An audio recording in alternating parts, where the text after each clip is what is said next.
আপনারা কি জানেন ভারতের প্রথম নোবেল বিজয়ীর পদক চুরি হয়ে গিয়েছিল এবং সেটা কোথায় গেল আজও তার কোনো হদিশ নেই। চলুন দেখে আসি বিশ্বকবি রবীন্দ্রনাথ ঠাকুরের জীবনের 5টি আননোন ফ্যাক্ট। রবীন্দ্রনাথ নাম কিভাবে রাখা হয়েছিল? রবীন্দ্রনাথ ঠাকুরের বাবা দেবেন্দ্রনাথ ঠাকুর একদিন স্বপ্নে দেখেন একজন সাধু ওনাকে বলছেন তোমার ছেলে বড় হয়ে কবি হবেন, সেজন্য ওনার নাম রবীন্দ্র রাখা হয়েছিল। আপনারা জানলে অবাক হয়ে যাবেন, রবীন্দ্রনাথ ঠাকুর ওনার নোবেল পুরস্কারের সম্পূর্ণ টাকা শান্তিনিকেতনে উৎসর্গ করে দিয়েছিলেন। তিনি ওনার জন্য 1 টাকাও রাখেননি। সালটা 2004। শান্তিনিকেতনের জাদুঘরে ঘটে এক ভয়াবহ ঘটনা। সেখান থেকে রবীন্দ্রনাথ ঠাকুরের নোবেল পুরস্কার চুরি করা হয়েছিল।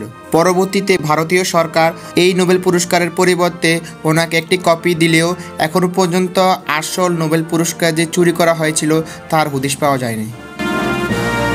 রবীন্দ্রনাথ ঠাকুর যখন ইংল্যান্ডে গিয়েছিলেন সেখানে তিনি কোনো চা খাননি, সেটা দেখে সবাই অবাক হয়ে গিয়েছিল। আপনারা কি জানেন কেন তিনি চা খাননি? তার পেছনে খুবই মহৎ একটা উদ্দেশ্য রয়েছে।